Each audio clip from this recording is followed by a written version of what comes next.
Hello friends, कैसे हैं आप सभी। मैं सुजीत आप सभी का स्वागत करता हूं आपके अपने यूट्यूब चैनल स्टडीगढ़ में। आज हम पढ़ेंगे 30 डिग्री और 60 डिग्री के त्रिकोणमितीय अनुपात के बारे में, ठीक है ना। जैसे आपका हो गया 30 डिग्री, इसके जितने भी त्रिकोणमितीय अनुपात होते हैं इनकी वैल्यू क्या होती है, और 60 डिग्री के जितने भी त्रिकोणमितीय अनुपात होते हैं इनकी वैल्यू क्या होती है, सब आज हम इस वीडियो में डिस्कस करेंगे, ठीक है। और इसका प्रूफ भी देखेंगे। तो चलिए चलते हैं, अब बिना टाइम वेस्ट किए हम अपने टॉपिक पर। हमारा टॉपिक हमने बताया कि 30 डिग्री और 60 डिग्री के त्रिकोणमितीय अनुपात। अब इसको समझने के लिए सबसे पहले हम एक समबाहु त्रिभुज बनाते हैं। समबाहु त्रिभुज कैसे होता है पहले हम बना ले तो आपको बताते हैं। ये हो गया आपका समबाहु त्रिभुज, ठीक है। अब इसका कुछ नाम दे रहे हैं, मान लीजिए ए बी और सी, ए बी सी। अब समबाहु त्रिभुज, इसका नाम समबाहु त्रिभुज क्यों कहते हैं इसको समबाहु त्रिभुज, क्योंकि इस त्रिभुज की तीनों भुजाएं बराबर होती हैं, समान होती हैं। इसके नाम से ही आपको पता चल जाएगा समबाहु। बाहु मतलब भुजा होता है, सम मतलब समान, समान भुजा वाला, ठीक है। तो अगर इसकी भुजा मान लीजिए, अगर इसकी एक भुजा 5 है तो समान भुजा है, इसलिए ये वाली भुजा भी और ये वाली भुजा भी 5 ही हो जाएगी, ठीक है ना। जैसे यहाँ पर मान लीजिए हम यहाँ पर 6 कर दे रहे हैं, ठीक है। अब यहाँ पर 6 हो गया तो यहाँ दोनों जगह भी 6 हो जाएगा, ठीक है। तो अब ये इसकी तीनों भुजाएं बराबर हैं, इसलिए इसको समबाहु त्रिभुज कहते हैं।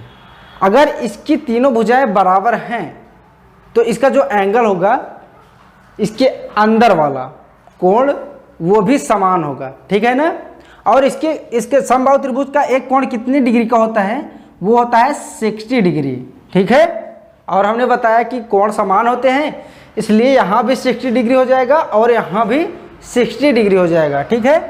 क्या हो जाएगा, 60 डिग्री यहाँ भी हो जाएगा और यहाँ भी हो जाएगा आपका 60 डिग्री।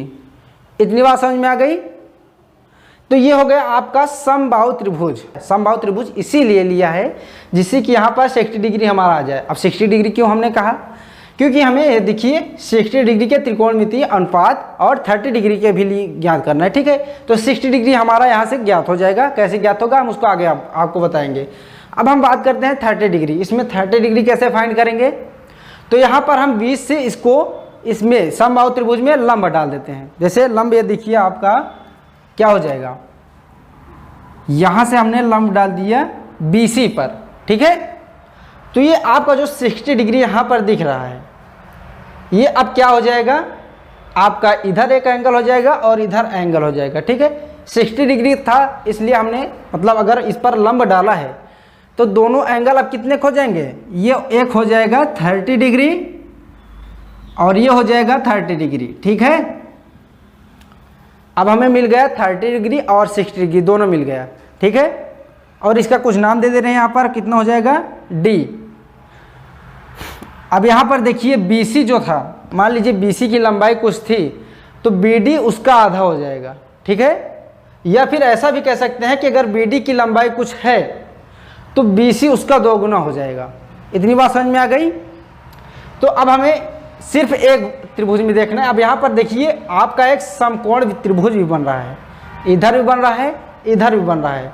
तो सिर्फ हमारा एक ही त्रिभुज से अब काम चल जाएगा, एक ही समकोण त्रिभुज से, ठीक है। इसको हम इरेज कर दे रहे हैं जो 6 है। अब सिर्फ हमें इस त्रिभुज में देखना है, इसकी अभी हमें आवश्यकता नहीं है। जब आवश्यकता होगी तो हम उसको ज़रूरत के हिसाब से देख लेंगे, ठीक है। तो चलते हैं सबसे पहले। अब क्या करेंगे, इसका हम कुछ इसकी लंबाई कुछ ले लेते हैं। मान लीजिए इसकी लंबाई A है, कितना है, A है। और हमने आपको बताया कि अगर इसकी लंबाई कुछ भी है तो जो BC की लंबाई है वो इसका 2 गुना हो जाएगा, ठीक है। मतलब कि अगर यहाँ पर A है तो इसकी लंबाई हो जाएगी 2A, क्योंकि हमने बताया आपको कि 2 गुना हो जाएगा, ठीक है। तो BC की लंबाई कितनी हो गई, 2A हो गया, ठीक है। अब यहाँ अगर इसकी लंबाई 2A है, ठीक है, तो जो अब ये समबाहु त्रिभुज है इसलिए इसकी लंबाई यहाँ पर भी 2A हो जाएगी और यहाँ भी 2A हो जाएगी। मतलब कि AC भी आपका 2A हो गया और BAB या AB कह सकते हैं, AB भी आपका 2A हो गया। इतनी बात समझ में आ गई। अब इसके आगे क्या आपको क्या करना है, अब हम वैल्यू फाइंड करेंगे साइन 30 कॉस 30, मतलब इस तरीके से जितने भी त्रिकोणमितीय अनुपात हैं। सबसे पहले हम 30 डिग्री के लिए लेंगे, ठीक है। अब यहाँ सबसे पहले हम एक फार्मूला आपको लिख देते हैं लाल बटे कक्का का, क्योंकि आपको इसकी ज़रूरत पड़ेगी, ठीक है। अब यहाँ हम 30 डिग्री से देखें तब लंब कहाँ जाएगा आपका, तो अब इसके सामने वाली भुजा आपकी लंब हो जाएगी 30 डिग्री के सामने वाली भुजा, ठीक है। तो ये लंब हो जाएगी और ये आपका सबसे बड़ी भुजा है, इसलिए कर्ण रहेगा और आधार आपका यहाँ पर आ जाएगा, ठीक है। इतनी बात समझ में आ गई। अब क्या करते हैं हम सबसे पहले पाइथागोरस थ्योरम का प्रयोग करेंगे। क्यों करेंगे, क्योंकि अभी हमें यहाँ पर आधार नहीं पता है, लंब पता है a है और कर्ण पता है 2a है, लेकिन आधार आपको नहीं पता है कि क्या है, ठीक है। तो उसको सबसे पहले हम निकालेंगे, किसको, आधार को। तो सबसे पहले हम पाइथागोरस प्रमेय देखते हैं वो क्या होता है। पाइथागोरस प्रमेय के अनुसार जो कर्ण का स्क्वायर होता है वो लंब के स्क्वायर और आधार के स्क्वायर के योग के बराबर होता है, ठीक है। इतना आप जानते हैं, नहीं जानते हैं तो कोई बात नहीं, ठीक है, इसमें आप समझ लीजिए। तो हम डायरेक्ट वैल्यू रखेंगे, ठीक है। हमें सबसे पहले कर्ण का स्क्वायर होता है, तो कर्ण का हम लिख भी देते हैं, कोई दिक्कत नहीं है। ये आपका हो गया कर्ण का स्क्वायर, और हमने क्या बताया, लंब के स्क्वायर और आधार के स्क्वायर के बराबर होता है। तो लंब का L से रिप्रेजेंट कर दे रहे हैं और आधार को A से रिप्रेजेंट कर दे रहे हैं, ठीक है। अब हमें फाइंड क्या करना है, आधार को, इसलिए आधार को सबसे अलग कर ले रहे हैं, ठीक है। के स्क्वायर बराबर L स्क्वायर, सॉरी यहाँ पर हो जाएगा माइनस, क्योंकि L स्क्वायर जब इधर आएगा लंब इक्वल किधर आ जाएगा तो माइनस में हो जाएगा, और आधार को इसी तरीके से लिख देंगे, ठीक है। अब हम इसकी इन दोनों की वैल्यू हमें पता है 2a स्क्वायर और a स्क्वायर रख देते हैं, ठीक है। तो यहाँ पर हम लिख देते हैं क्या, कितना है 2a स्क्वायर हो गया, 2a का होल स्क्वायर माइनस L कितना है a, इसलिए a का स्क्वायर हो जाएगा, और आपका आधार का स्क्वायर अभी ऐसे ही लिख दिया जाएगा, ठीक है। अब हम इसका स्क्वायर करेंगे तो कितना हो जाएगा, थोड़ा साइड में देख लेते हैं इसको। तो ये हो जाएगा a स्क्वायर बराबर 2a स्क्वायर को हो जाएगा 4a स्क्वायर, और a स्क्वायर तो a स्क्वायर ही रहेगा, ठीक है। फोर ए स्क्वायर में से अगर a स्क्वायर माइनस करेंगे तो कितना हो जाएगा, a स्क्वायर बराबर हो जाएगा आपका 3a स्क्वायर, ठीक है। अब यहाँ पर स्क्वायर है, अगर इस तरफ लेकर जाएंगे तो क्या हो जाएगा, रूट में हो जाएगा, ठीक है। तो यहाँ पर √3 हो जाएगा, और ये a स्क्वायर है और a स्क्वायर और रूट आपस में कैंसिल हो जाएंगे, तो बचेगा क्या यहाँ पर a। इसका मतलब है कि आधार की वैल्यू आ गई √3a, और यहाँ पर हम लिख दे रहे हैं आधार की वैल्यू √3a, ठीक है। अब हमें आधार पता चल गया, लंब पता चल गया और कर्ण पता चल गया। अब हम निकालेंगे त्रिकोणमितीय अनुपात 30 के लिए, ठीक है। तो सबसे पहले साइन 30 के लिए देख लेते हैं। साइन 30 के लिए क्या होता है, इसीलिए यहाँ पर हमने इसको लिखा है। साइन 30 के लिए होता है लंब बटे कर्ण, ठीक है। अब यहाँ पर आपका लंब क्या है, a है, ठीक है। तो यहाँ पर हम a लिख दे रहे हैं, और लंब बटे कर्ण होता है, तो कर्ण आपका यहाँ पर 2a है, ठीक है। अब a से a कैंसिल हो जाएगा तो कितना बचेगा, 1/2 हो जाएगा, ठीक है। ये आपका साइन 30 के लिए आया 1/2। अब हम देख लेते हैं कॉस 30 के लिए। कॉस 30 के लिए हम यहाँ पर देखेंगे तो क्या होगा, आधार बटे कर्ण, ठीक है। आपका आधार यहाँ पर √3a है, तो ये हो जाएगा आपका आधार √3a, और कर्ण आपका 2a तो है ही, इसलिए ये हो जाएगा 2a, ठीक। अब a से a कैंसिल करेंगे तो कितना हो जाएगा, √3/2, ठीक है। साइन के लिए हो गया, कॉस के लिए हो गया। अब देखते हैं हम tan के लिए, tan 30, ठीक। अब tan 30 के लिए देखेंगे तो लंब बटे आधार होता है, ठीक है। लंब हमारा यहाँ पर ए है और आधार √3a है। तो ये हो जाएगा आपका a/√3a।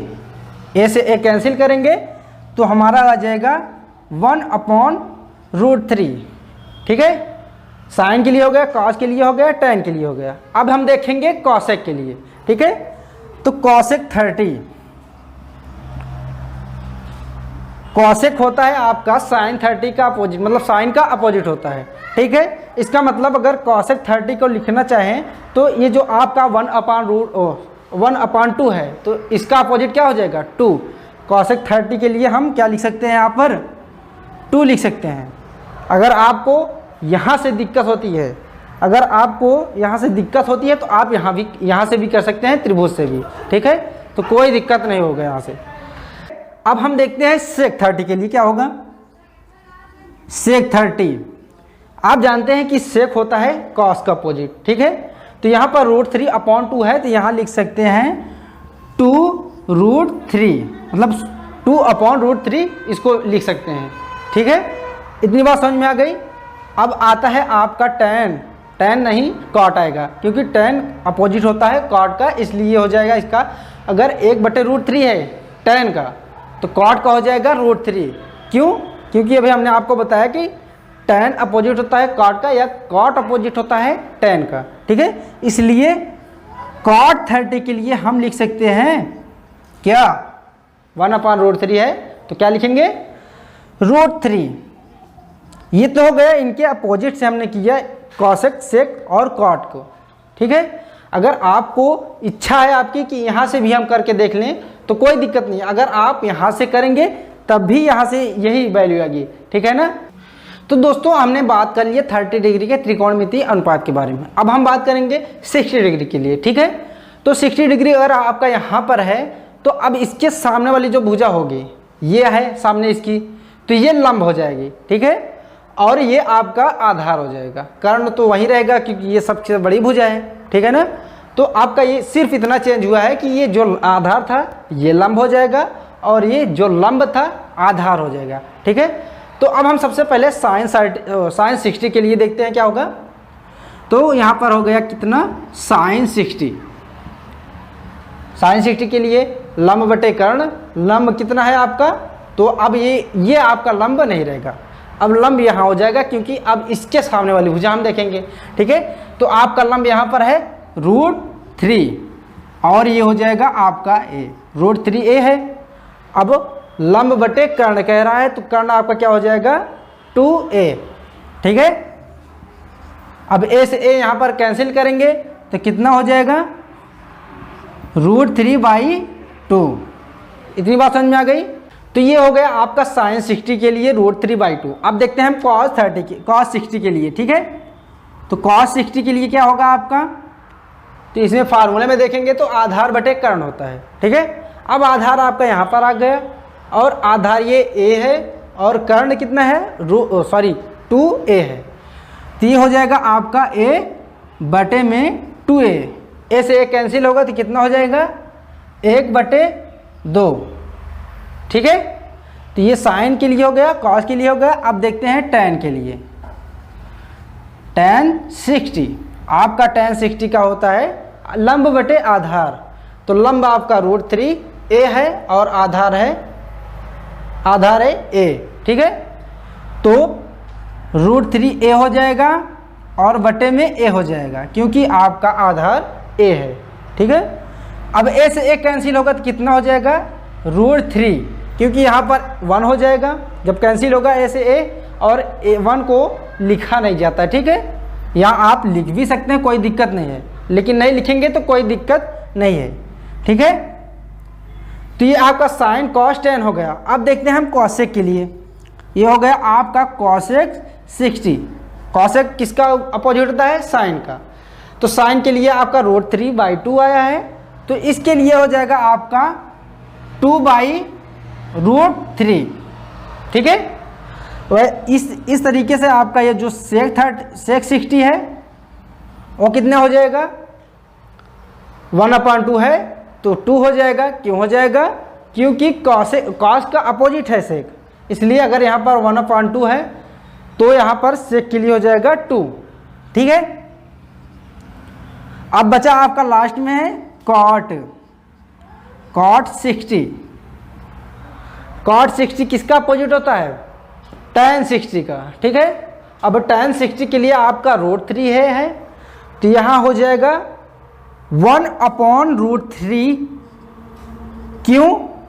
क्योंकि यहाँ पर अपॉन में 1 हमेशा होता है, अभी आपने देखा भी। ठीक है, तो यहाँ पर जब इसको अपोजिट करेंगे तो आपका 1 ऊपर आ जाएगा और √3 नीचे आ जाएगा। तो ये हो गया आपका 60 डिग्री के लिए त्रिकोणमितीय अनुपात। ठीक है, आई होप कि ये वीडियो आपको अच्छी लगी होगी। अगर आपको अच्छी लगी है तो वीडियो को लाइक कर दीजिए। अगर कोई डाउट बनता है तो आप कमेंट कीजिए, हम उसका जल्द से जल्द रिप्लाई करेंगे। ठीक है ना, और चैनल को सब्सक्राइब कर लीजिए जिससे कि आपको सारी की सारी क्लासों की अपडेट मिलती रहे, और दोस्तों के साथ ज़रूर से ज़रूर शेयर करें। तो ठीक है, मिलते हैं नेक्स्ट वीडियो में, तब तक के लिए good bye and take care.